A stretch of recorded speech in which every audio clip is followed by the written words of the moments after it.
Halo semua, pada video kali ini saya akan menjelaskan hasil kegiatan praktikum bakteriologi dan mikologi dari praktikum pertama sampai praktikum keempat. Sebelum itu, izinkan saya memperkenalkan diri. Nama saya Eugenia Nonitma dengan NIM 20095111143 dari kelas I.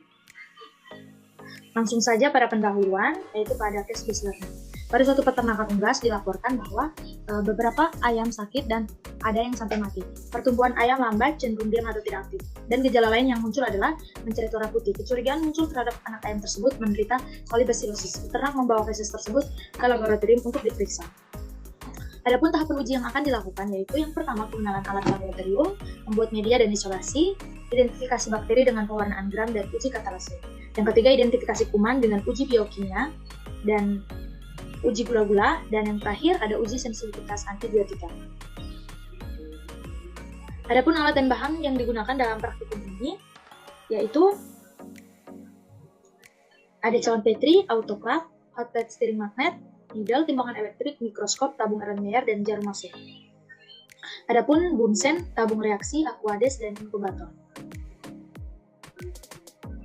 Adapun metode kerja pada pembuatan nutrien agar, yang pertama timbang 2,8 gram nutrien agar, kemudian masukkan ke dalam Erlenmeyer, steril dan tambahkan aquades sebanyak 100 ml. Yang kedua, homogenkan larutan tadi sambil dipanaskan dengan cara meletakkan cairan tersebut di hot plate dan masukkan magnetic stirrer yang telah disterilkan ke dalam Erlenmeyer.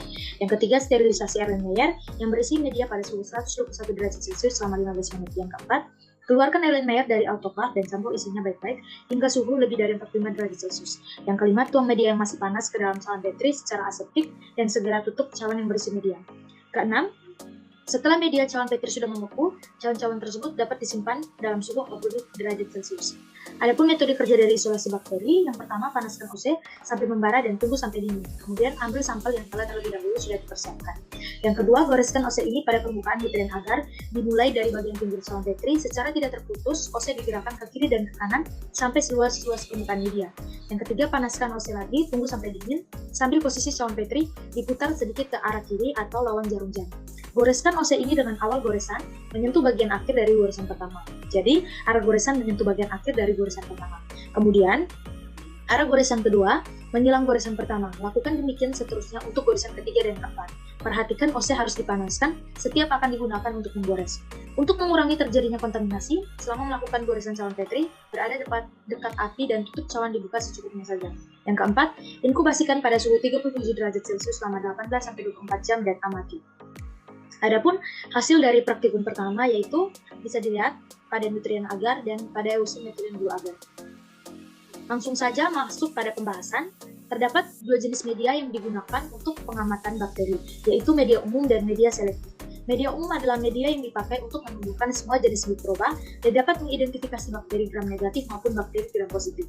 Media selektif adalah media yang hanya dapat ditumbuhi oleh bakteri gram negatif. Jenis media yang digunakan untuk pengamatan yaitu nutrien agar dan limbah. Hasil yang didapatkan dari identifikasi sampel hati ayam, terdapat media nutrien agar dan limbah yang telah digunakan. Pada media nutrien agar, koloni membentuk warna krem, berbentuk sirkuler dan irregular dan nampak halus. Pada media limbah, koloni membentuk warna ungu serta hijau metalik.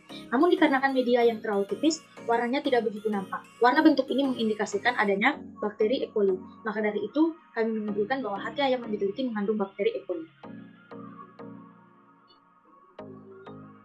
Adapun kesimpulan pada praktikum pertama yaitu, berdasarkan hasil pengamatan dapat disimpulkan bahwa sampel feses ayam terkontaminasi oleh bakteri E. coli. Terdapat bakteri lain selain E. coli pada sampel feses ayam. Kontaminasi E. coli pada ayam dapat terjadi melalui berbagai cara seperti pakan yang terkontaminasi oleh E. coli, air minum yang tercemar E. coli, serta kotak dengan melanai. Kontaminasi E. coli pada ayam dapat menyebabkan penyakit pencernaan seperti kolibasilosis. Penyakit ini dapat menyebabkan diare, dehidrasi, dan kematian pada ayam.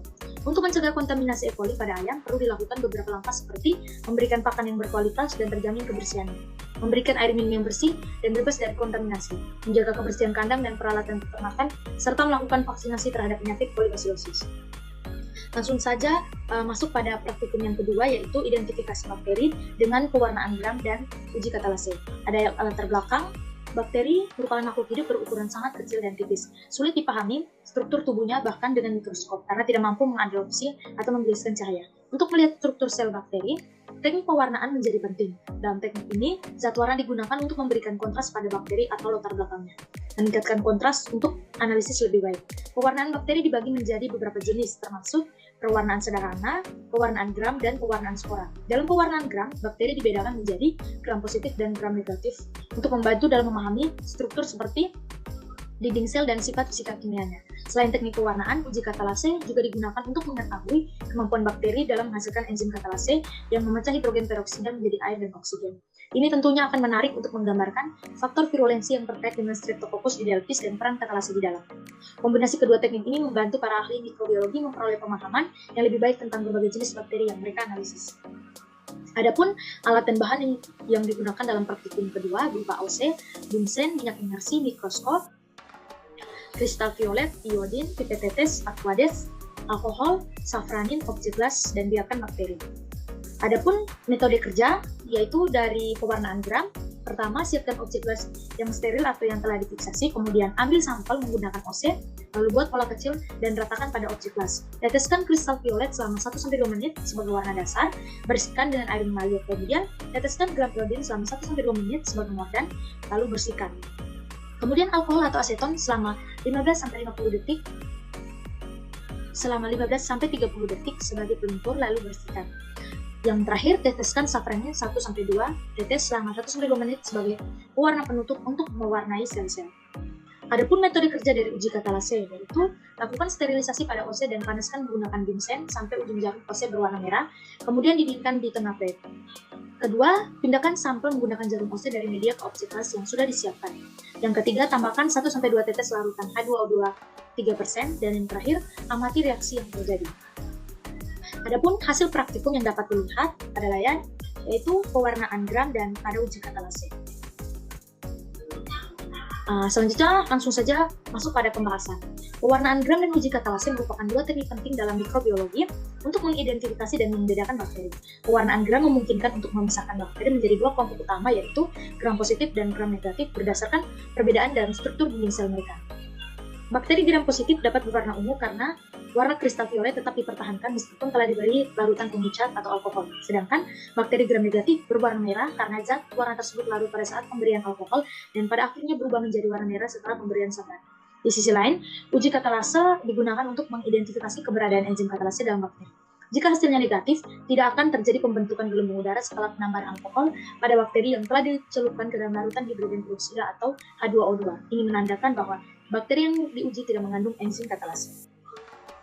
Adapun kesimpulan dari praktikum kedua ini yaitu berdasarkan hasil pengamatan yang telah dilakukan, pada pengamatan pewarnaan gram didapatkan hasil bakteri berkoloni dan bakteri yang berwarna merah terlihat lebih mendominasi daripada bakteri berwarna ungu. Maka dari hasil pengamatan kami dapat disimpulkan bahwa yang mendominasi yaitu bakteri gram negatif. Pada pengamatan uji katalase, sampel koloni bakteri E. coli yang diberikan H2O2 sebanyak 3%, selang beberapa menit terlihat gelembung gas oksigen di sekitar sampel koloni bakteri. Maka dapat disimpulkan bahwa koloni bakteri E. coli yang diamati mengandung enzim katalase atau bersifat positif. Langsung saja masuk pada praktikum ketiga, yaitu identifikasi kuman dengan uji biokimia dan uji gula-gula. Latar belakangnya, identifikasi adalah proses pengamatan untuk mengetahui informasi suatu organisme. Proses identifikasi organisme dapat dilakukan dengan dua cara, yaitu konvensional dan molekuler dengan mengambil sampel DNA yang dimilikinya. Untuk bakteri, pengamatan morfologi yang digunakan, yaitu pengamatan gram dan pengamatan fisiologi dengan uji biokimia. Uji biokimia banyak macamnya. Beberapa contoh uji biokimia yang sering digunakan adalah uji MRVP, uji fermentasi gula-gula, uji reduksi nitrat, dan salah satu metode yang sering digunakan dalam identifikasi kuman adalah uji biokimia dan gula-gula. Melalui serangkaian uji ini, kita dapat memahami karakteristik metabolik kuman dan menentukan jenis kuman yang ditentukan. Adapun alat dan bahan dalam praktikum ketiga ini yaitu OC, Bunsen, inkubator, alkohol, needle, dan biakan bakteri. Uji TSIA, uji MRVP, media SIM, alkohol, uji gula-gula, dan aquades. Adapun metode kerja dari triple sugar iron agar dengan langkah-langkahnya, yang pertama panaskan OC jarum, tunggu sampai dingin. Yang kedua, ambil biakan bakteri dengan OC, tanam dengan tusukan pada bagian tegak medium, kemudian angkat OC lalu usapkan pada bagian miring medium. Yang terakhir, inkubasikan pada suhu 37 derajat Celcius selama semalam. Kemudian metode SIM medium, Yaitu yang pertama, panaskan OC jarum, tunggu sampai dingin lalu ambil biakan bakteri lalu tanam dengan tusukan pada medium SDN. Yang kedua, inkubasikan pada suhu 37 derajat Celcius selama semalam. Yang terakhir, untuk melihat ada tidaknya produksi indol, maka biakan bakteri ditetesi dengan regen elit atau Covax. Selanjutnya metode MRVP. Yang pertama, panaskan OC, tunggu sampai dingin lalu ambil biakan bakteri lalu tanam dengan celupkan OC ke dalam medium. Yang kedua, inkubasikan pada suhu 37 derajat Celcius selama semalam. Yang terakhir, tetesi dengan regen MR dan catat hasil sesuai dengan tujuan pemupukan. Adapun metode kerja dari Simon Citrat agar, yaitu yang pertama, panaskan OC, tunggu sampai dingin. Yang kedua, ambil biakan bakteri lalu tanam dengan cara mengusapkan OC mulai dari bagian miring pada pangkal atau dalam medium, kemudian usapkan pada permukaan miring medium. Terakhir, inkubasikan pada suhu 37 derajat Celcius selama semalam. Adapun metode dari uji gula-gula yaitu panaskan OC, tunggu sampai dingin. Kemudian yang kedua, ambil biakan bakteri lalu tanam dengan mencelupkan OC ke dalam medium glukosa. Yang terakhir, inkubasikan pada suhu 37 derajat Celcius selama semalam dan amati hasilnya. Adapun hasil yang dari praktikum ini bisa dilihat pada layar. Langsung saja kita masuk pada pembahasan. Pada uji TSIA, hasil yang ditunjukkan pada bagian miring atau slide dan bagian tusukan atau cut berwarna kuning yang menandakan bakteri berbentuk asam. Uji methyl red menunjukkan perubahan warna menjadi merah setelah regen MR ditambahkan pada sampel yang telah diinkubasi selama 24 jam. Uji biokimia berikutnya adalah uji SIM atau sulfit indole motility menunjukkan daerah pelusukan nidal yang membentuk cincin dan berwarna putih kabur, menandakan adanya pertumbuhan koloni. Berikutnya adalah Simon Citrat agar yang tidak menunjukkan perubahan warna pada media, menunjukkan hasil negatif. Berdasarkan 5 uji biokimiawi ini dan ciri morfologis bakteri pada media tanam yang berwarna hijau metalik, dapat diduga bahwa bakteri tersebut adalah E. coli. Adapun kesimpulan dari praktikum ketiga ini yaitu identifikasi kuman melalui uji biokimia seperti SIA, SIM, ECA, MRVP, dan uji gula-gula sangat penting dalam bidang mikrobiologi untuk memahami sifat dan perilaku mikroorganisme. Hasil dari uji SIA menunjukkan fermentasi 3 jenis gula. Uji MR mengindikasikan media bersifat asam, uji SIM menunjukkan bakteri motil dengan flagella, uji Simon Citrat agar menunjukkan bakteri tidak menggunakan sitrat sebagai sumber karbon, dan uji gula-gula menunjukkan bakteri mampu memfermentasi karbohidrat dan menghasilkan gas. Berdasarkan hasil 5 uji biokimia ini serta ciri morfologis bakteri pada media tanam yang berwarna hijau metalik, dapat disimpulkan bahwa bakteri tersebut kemungkinan besar adalah E. coli.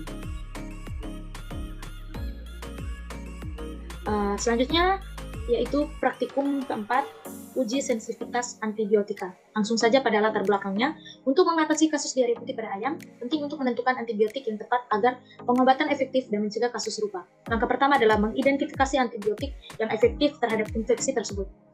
Uji sensitivitas bakteri terhadap antibiotik dilakukan secara in vitro untuk mengetahui pola kepekaan bakteri, yang kemudian dikategorikan sebagai sensitif, intermediat, atau resisten. Hasil uji ini membantu menentukan antibiotik pilihan yang efektif untuk terapi, dengan antibiotik sensitif sebagai pilihan utama dan menghindari yang resisten.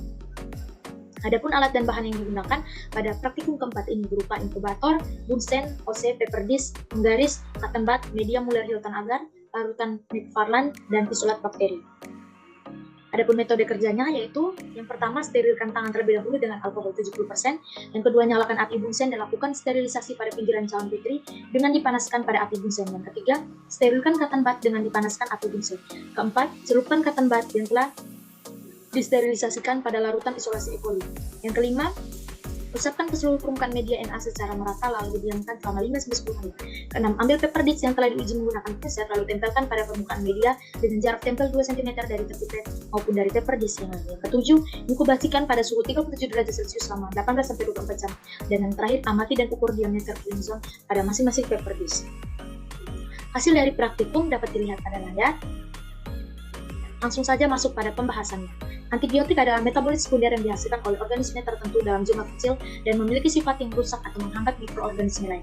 Bagi bakteri, metabolit sekunder ini berfungsi sebagai mekanisme pertahanan dalam kondisi lingkungan yang tidak menguntungkan. Salah satu metode untuk menguji kepekaan bakteri terhadap antibiotika adalah metode Kirby-Bauer. Metode ini didasarkan pada penghambatan pertumbuhan mikroorganisme yang terlihat sebagai zona jernih di sekitar paper disk yang mengandung antibiotik. Semakin besar diameter zona hambatan, semakin sensitif bakteri terhadap antibiotik tersebut. Bakteri yang sensitif terhadap antibiotik akan membentuk lingkaran di sekitar paper disk yang disebut dengan zona hambatan. Kepekaan bakteri terhadap antibiotik terbagi menjadi 3 kategori, yaitu resisten, intermediate, dan sensitif. Adapun kesimpulan yang dapat diambil pada praktikum keempat ini yaitu uji sensitivitas antibiotik merupakan metode penting dalam mikrobiologi untuk menentukan efektivitas antibiotik terhadap bakteri tertentu. Proses ini melibatkan pengujian bakteri dengan berbagai jenis antibiotik untuk mengamati berbagai jenis pertumbuhan mereka. Bakteri E. coli menunjukkan resistensi terhadap vacitrazin, clindamycin, dan sulfamethoxazole dengan diameter zona hambat di luar standar. Terima kasih.